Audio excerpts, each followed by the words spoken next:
So welcome once again to probably our two most experienced Moodle presenters, iMoot presenters. It's fantastic to have you yet again. Very excited. I'm going to hand straight over to you because I'm sure you have a lot to say. Thanks, Wendy. Thanks. So I guess for those of you who don't know us, I'm Miriam Laidlaw, and that's Tabitha Parker. Hello. And we work for Waitemata District Health Board as instructional designers. But we do have previous experience with HRDNZ Moodle partner and Unitec Institute of Technology as LMS administrators. So yeah, we're both educators who happen to like using technology. Yay. So we want to ask that you ask us questions as we go through and share your experiences as well, because I'm sure other people have found it a little bit daunting going to new versions lately. So tell us about any challenges and let's try and make this as participative as possible. Cool. So yeah, we called this Boost in Tours for Moodle Geriatrics because it sounded amusing. And we've been using Moodle for a little while. And one of the first things that I suppose our first reaction upon seeing Boost was, oh, it's all so different. And I caught myself pretty quickly with that reaction and went, wait, I'm not one of these people, these dang new fangled machines. So, yeah. So one of the things we're going to be looking at is demystifying the Boost theme for old school Moodle users who are used to seeing things in a certain way and finding settings in certain places. And so we're going to cover the new Nav Drawer and the different locations for editing things and the new user tour interface. The new, yes. So people who are used to using Moodle in the previous ways might find the changes a bit confronting. So we're here to help you understand the new usability improvements in the Bootstrap Boost theme. That's a tongue twister. I suppose I should talk about this bit, shouldn't I? I don't need to talk about this bit. That'll come later. Let's go down memory lane. Come on. Yeah, let's go down memory lane. Who remembers this? There's some great little smiley face icons. You can applause, thumbs up, thumbs down. Give us a confused face. Let us know what you think of that beautiful theme. Yeah, we love that with it. Oh wow. Oh god. Okay. Anyway, that was a lovely piece of nostalgia. Okay. And so one of the things we just thought we'd throw that in there.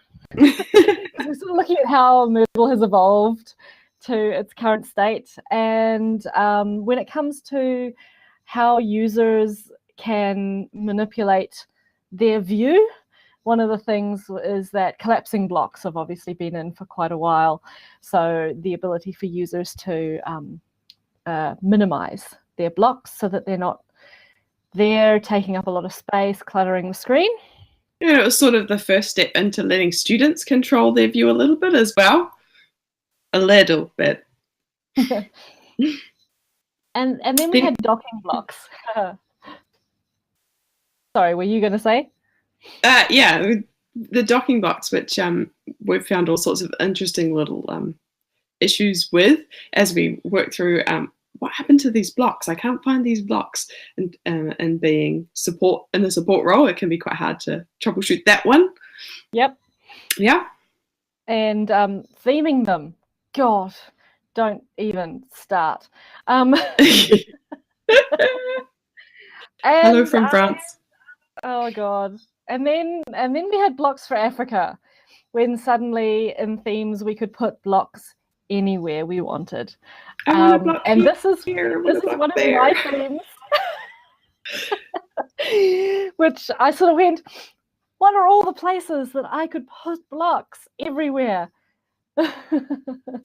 So yeah, it's not my proudest moment, this theme, but it happened. Yeah. I can't ignore it. So one of the things that's quite good about Boost is we're going back to a simpler time. We're going back to sort of a cleaner interface. It's a new core theme. It's quite configurable. And one of the things we like about this is the ability to have a default course layout without blocks. So you no longer have to change the config.php file to remove all those annoying blocks that everyone deletes anyway. Yeah. There's lots of reduction in the duplication. So you'll see that things are meshed together better now. So you haven't got things that repeat across the admin block and the navigation block and the people block and multiple ways of doing the same thing. Yeah. And it gives it a sort of a bit more of a social networking look and feel, and that sort of experience that you have when you're working on other sites like Google and Facebook and all that sort of stuff.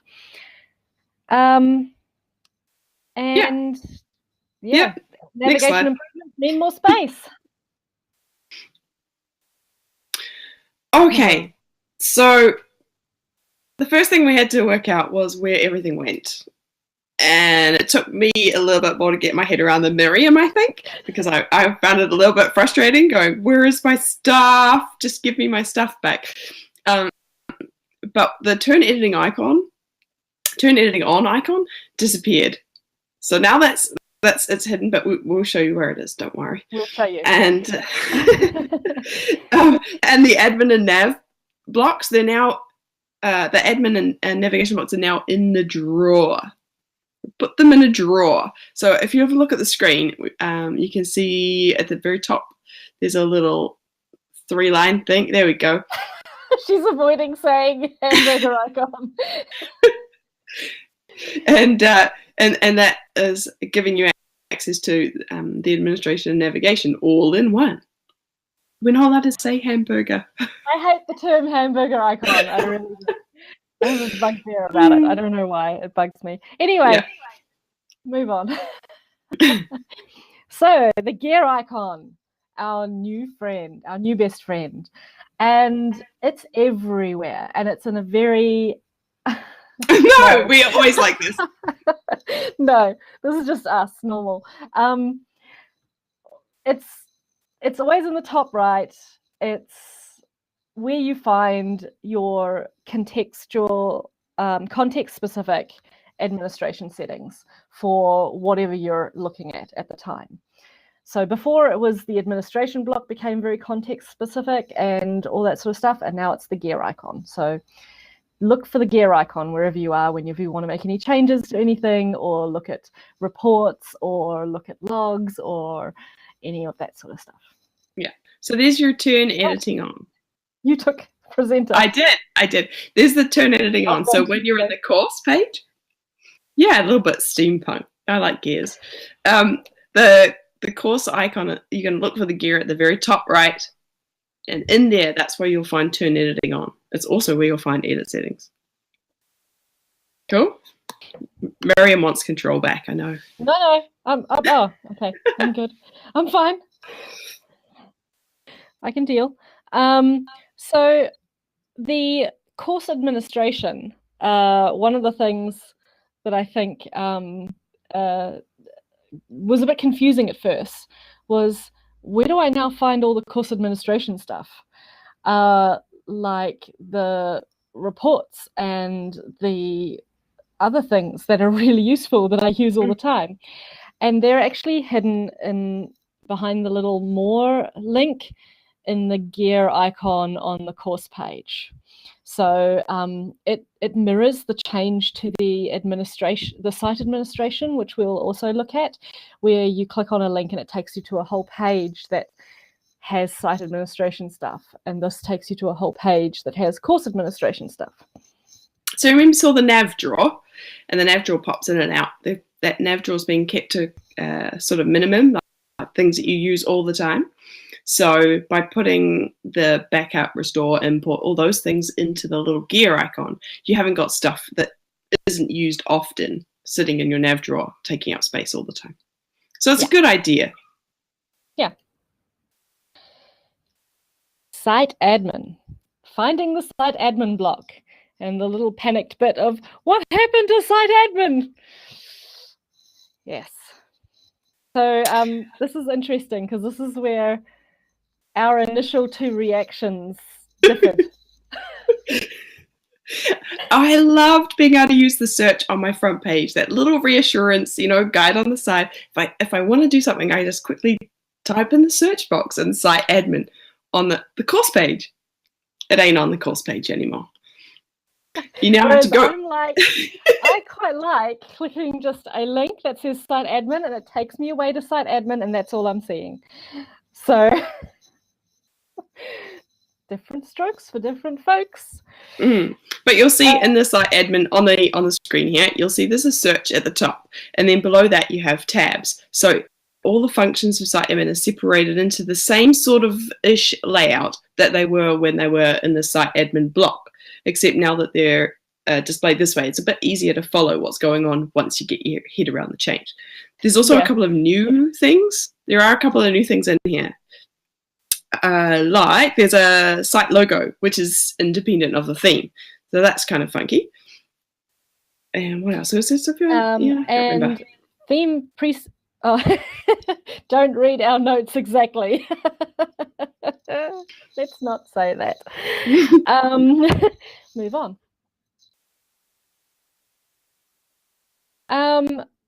So in here, if for some reason you can't see the administration settings or the nav drawer, it may not be showing.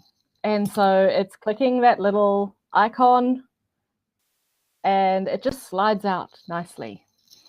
And one of the things I actually quite like about the nav drawer is if you've looked at it on a computer versus a much smaller screen, when you're looking at it on a wider screen, it sort of pushes the page across slightly.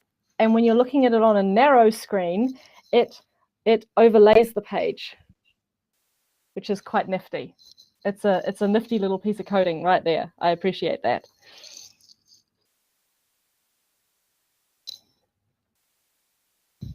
The pancake sack, that sounds a bit better than hamburger. It's still food related. Okay. The pancake stack. I can live with that. So it's the simple things, right? So my whole site looks different. I've got this new boost theme and I've got these new tours and it's all amazing and I've got all these new features because I've gone to 3.2. But how do I enroll users? Yeah, that one took a moment, I will admit, because you go to the participants, because there's only participants in the nav drawer now, and you're going, I'm looking at a participants list. But remember who's our best friend. I can't see anything except for a cog in the top right. My best friend. Go to the cog. That's right. Suddenly, there are all your user settings. Just like magic. So so all of that's gone from the drawer. It's not messing up that anymore, but it is still there. You just got to go to the cog, go to the gear. Yeah, and it is a step in the right direction to have similar names throughout. So we did used to have users, participants, people, and although we still have enrolled users and participants, it's starting to get a bit more consistent about how we use the language of the people involved. So it is a step in the right direction, and hopefully it will continue to improve. And newer versions. Yeah.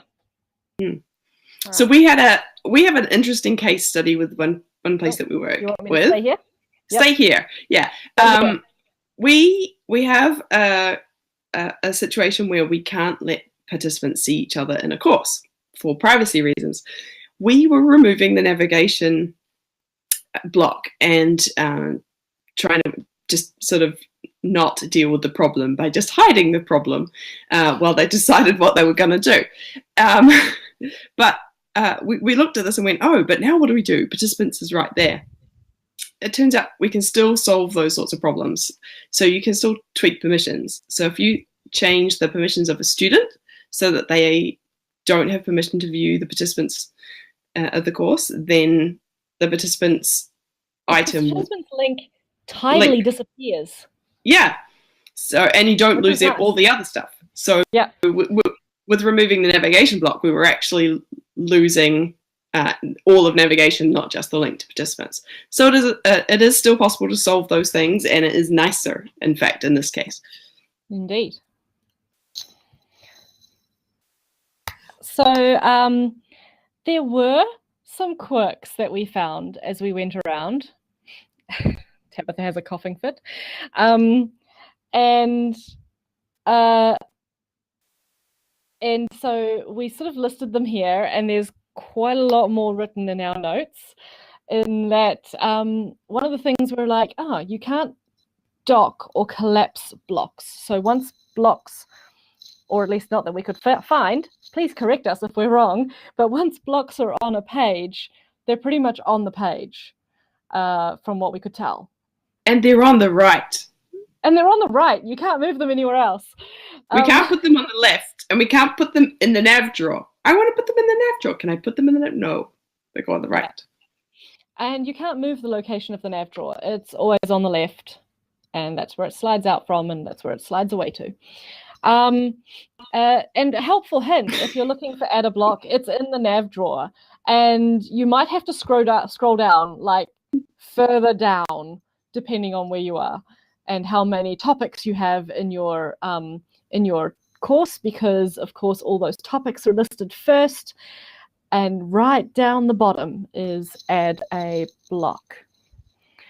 Other things that we did notice is that the blocks look a little bit different when they're not in the nav drawer. So the blocks on the right, so they have a slightly different feel and look about them. It's sort of they sort of have a disjointed look. So when you're inside an activity, for example, like the quiz activity, and you've got this one block sitting there, it's a bit odd. So I think that that's something that we'll just have to see how it gets better as more people start playing. Yeah. Another thing we sort of noticed was a bit funky was the asterisks for required fields when you're working in Boost theme. Yeah, so the little asterisk thing looks like a link, but it's not a link. It's got an underline, and you're like, oh, I click on that, but like, no, you can't click on that. I mean, that's just a theme thing, but it was a quirk that we discovered when we were poking around Boost theme. And by the way, here's another little helpful hint. It should have been on the previous screen with helpful hints. Is if you're looking for, although it is a quirk as well, if you're looking for the place where you change your role, like previously that was in the administration section, and of course that is now up there with your user menu when you click on your name in the top right. And you can see your dashboard and your profile and all that sort of stuff. Switch role 2 is now up there. Just in case you're looking for it. Tours. How are we doing for time? Yay! Okay, I've got like 10 minutes to get through tours. Okay. Go. Yay! Ready, set, go.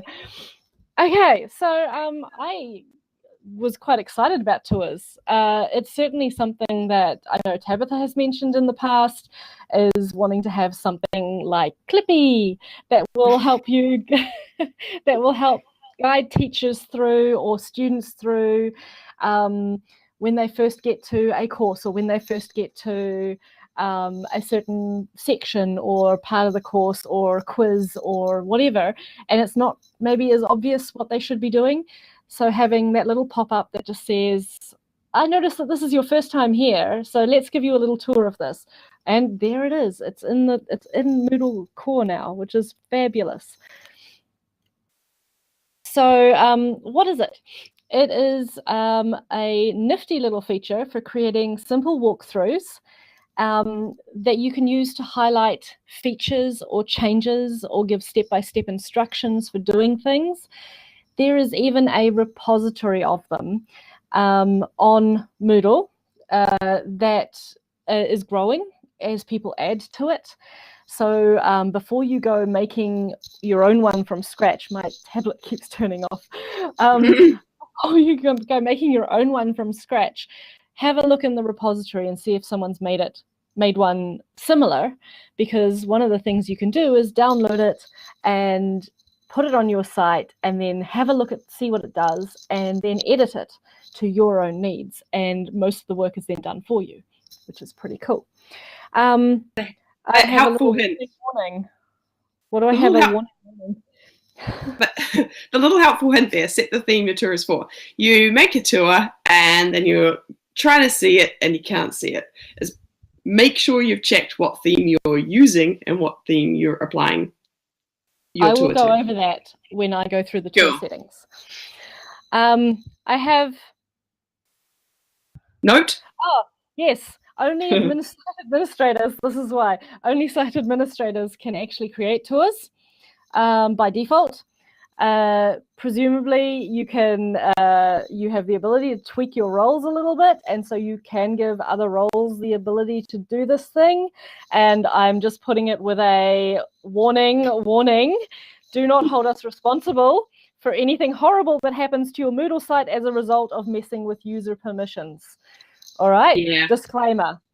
Not our fault. You can sign a waiver on the way out. So we suggest creating tours on your own local copy of Moodle, which you can download from moodle.org, and exporting them once they work, because they're transportable across different Moodles. So long as you set them up right, they're not specific to a certain URL, which is pretty nifty. And I'll go through all of that. So I'll start with a Moodle, with a tour that was just there in my local copy of Moodle, so you can see what it looks like in case you haven't seen tours yet. So when I first started up my local copy of Moodle and I went into my first course as a student, I got confronted with, welcome, we noticed that this is your first time here, have a look around.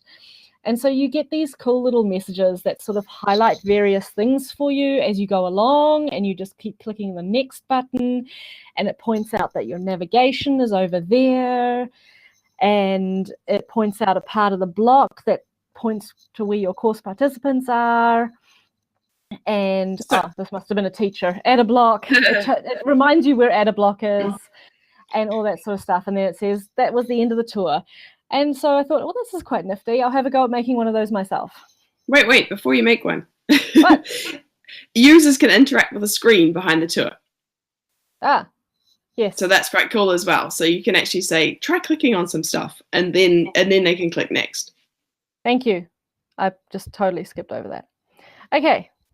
I am nowhere near up to where I'm meant to be. Okay.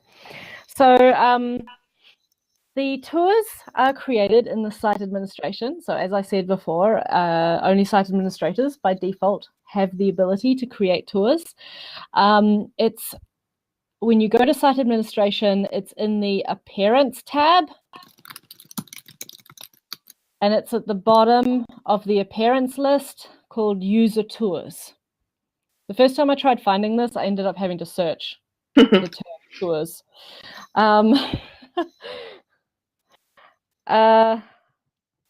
Yep. Right, sorry. And then once you've clicked on that, you're going to see a list of existing tours if there are any, yeah?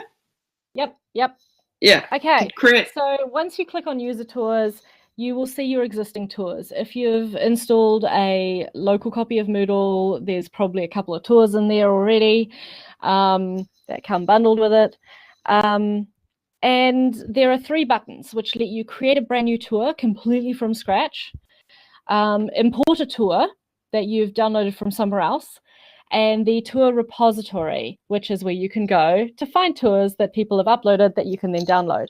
So the tour repository is on Moodle.net, and that button just takes you straight there, and you can click on the name of the tour or on its little magnifying glass icon, and to have a look and see what the description is, because this is just a database activity of tours. Once you've clicked on the description and you think, yes, this sounds like the tour for me, then there's a little JSON file that you can click, and it will download to your computer, and that is your tour. Cool. So go back to your site now, and you click import, and Yep. find the file, and upload it.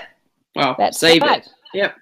Yeah, you find the file that you've saved, click Save Changes, and it will take you straight to the tour that you have just imported.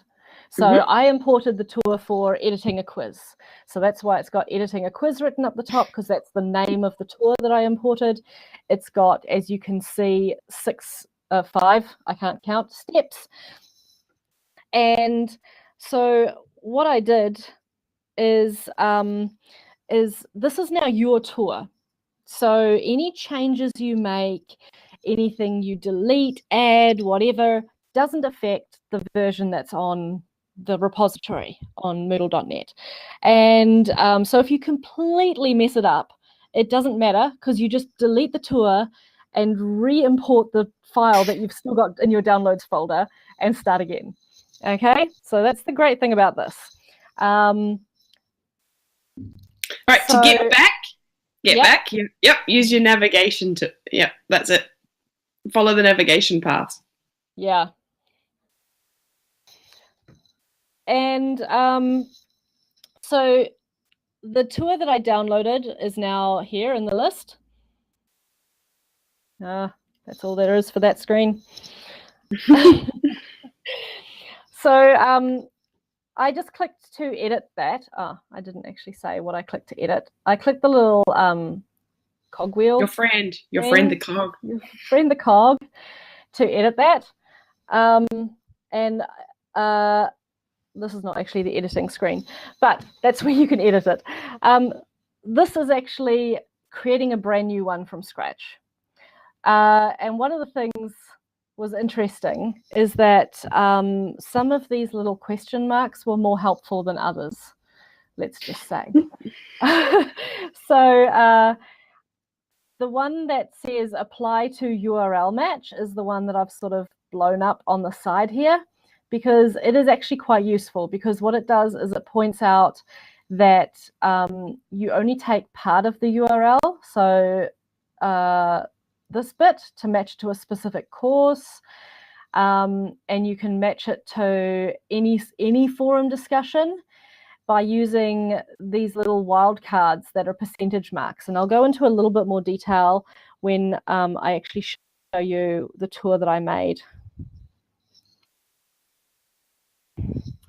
So let's say that I want to make a tour. So the first time someone visits a feedback module in any course, they know that they have to click this tiny little link that says answer the questions, because in our experience with adult learners, that link is often overlooked and people go, where are the questions? There's nothing in this feedback, and they leave. They don't even read the page. So I want to make it idiot proof, and I want to make sure that people really see that link that says, welcome, you've reached the feedback activity. Now click this link here so that you can actually see the questions, because that link actually says answer the questions. You'd think it would be obvious.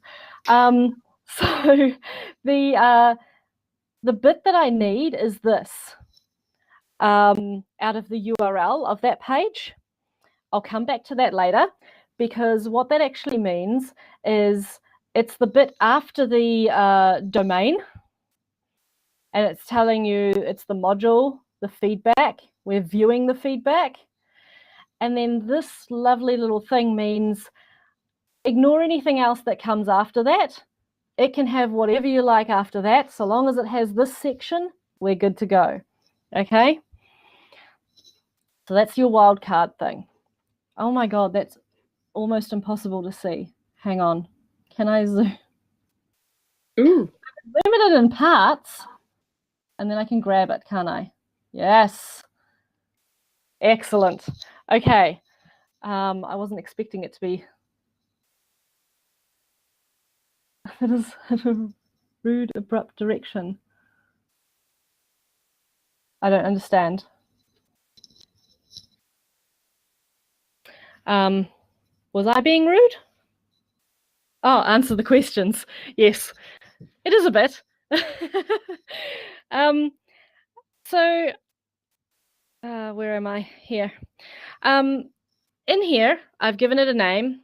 I've given it a description so that in the list of all the user tours, I have a bit more of an idea of what it is, especially if you've got several things that give user tours on the same sort of activity, like quizzes. And then I've put that little URL that I've worked out from my feedback page. I have not ticked the tour as enabled yet because I'm wanting to test it out and just make sure it works. I've just left these settings mostly as feedback, but I messed with a couple of them because I wanted to see what they did.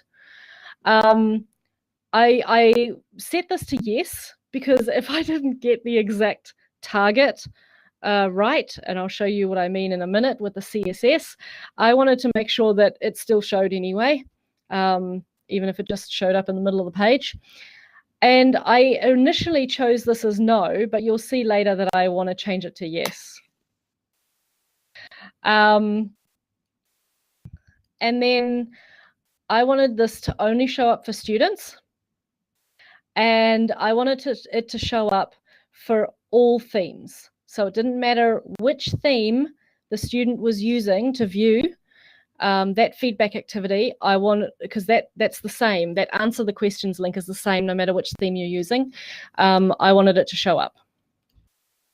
It's still zoomed in, isn't it? Okay. How am I doing for time? Not bad. So once I had created the tour, like creating a quiz, you've only created the shell. You then have to go in and add the steps to it. So you can do that by clicking on the name of the tour or by clicking on the little magnifying glass to go have a look at it. And initially, there is nothing to display. So you click that little new step icon and you get your options. And there's various options, like what are you targeting? Are you targeting a block? Well, I apparently have it better on the next screen. Are you targeting a block, a selector? And that just means a bit of the page that you're going to tell it to select. Or is it just going to be displayed in the middle of the page? Like that initial welcome, this is the tour of your page, is just displayed in the middle of the page. It's not pointing at anything in particular. I chose, because I'm going to want to have it pointing directly at that answer the questions link, I chose selector.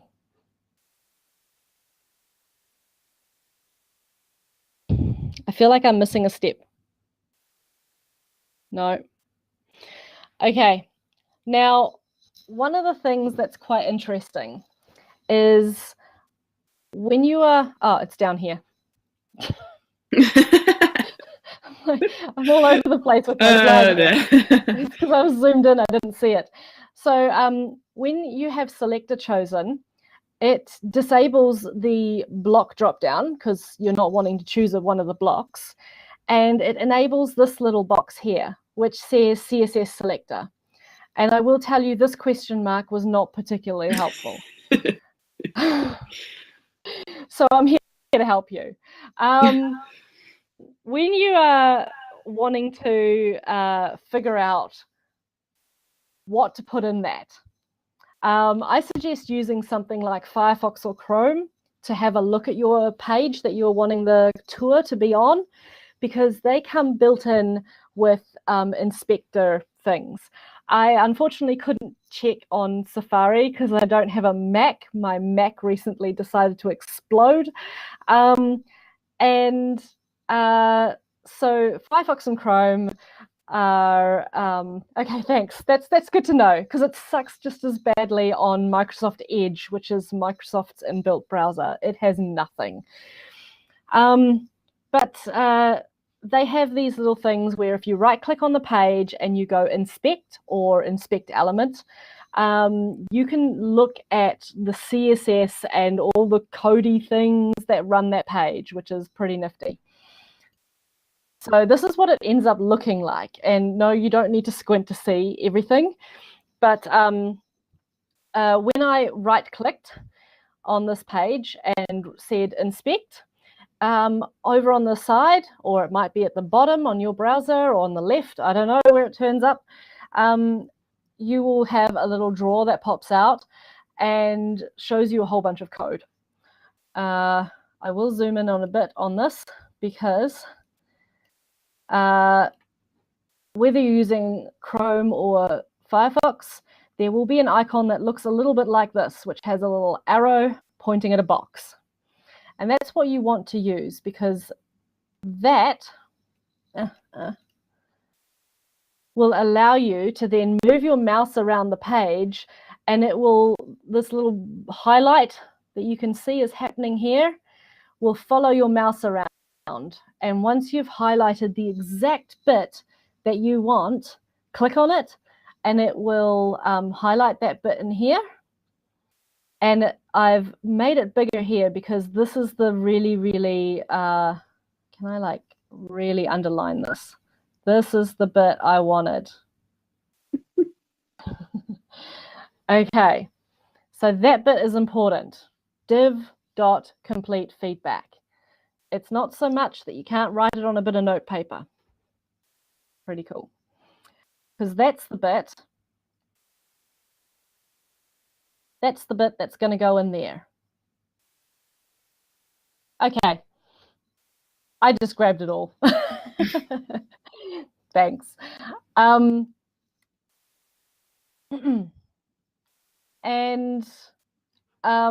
then you choose what goes in the pop-up box. It has the ability for a title and some content. So I wrote that stuff. And then it, the little drop down, it's actually collapsed by default, but this options, these are inherited from what you set when you set up the tour itself. So I made this and I tested it out, and this is what turned up. So if we zoom in, it did come up with a little pop-up box that says click here to answer the questions, da da da. But I just felt that that wasn't really that clear. So I went back and I changed, there's a lot of zooming in going on because there's a lot of detail. I changed this option here, show with backdrop, to yes instead of no.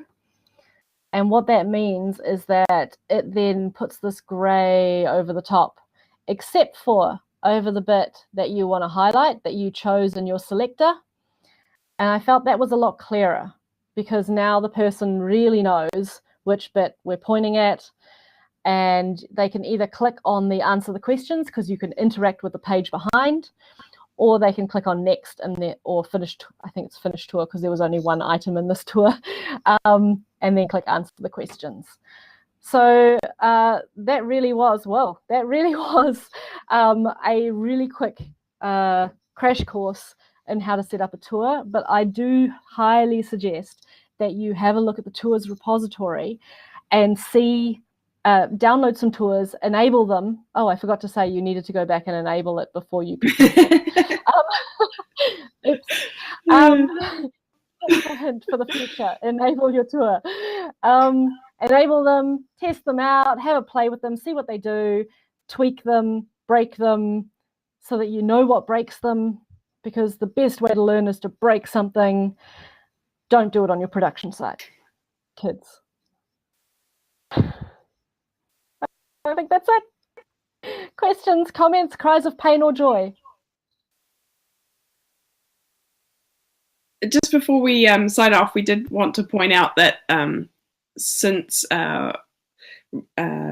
we started talking about doing this boost and tours talk, we realized that 3.3's come out, and there's even more really cool things that we could have talked about as new features that really make being an admin so much more fun. I mean, offer you really great opportunities to support users.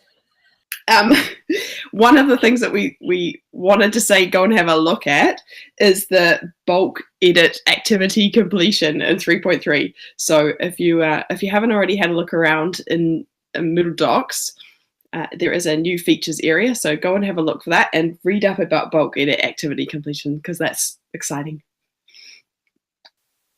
Makes me wish I was using Moodle. You do use Moodle. Yes, the YouTube overviews were very helpful. Absolutely. Do check them out. Yeah, watch the videos on the Moodle HQ channel.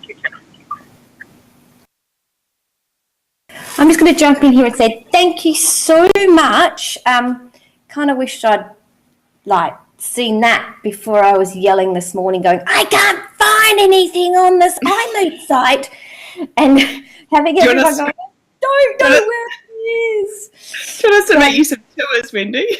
I think so. Well, as a lot of you may know, I only use a Moodle site twice a year, and I always update it, and then I go to the next time and it's all changed, I can't find anything. And yes, so that was perfect for me. Thank you so much. It was awesome. And honestly, yes, my team behind me just love it. Ask all the questions I'm asking. Go, it used to be here. I don't know what to do. So in the future, I will always go and look at a tour first and look at the YouTube stuff. So thank you so much. You've converted me.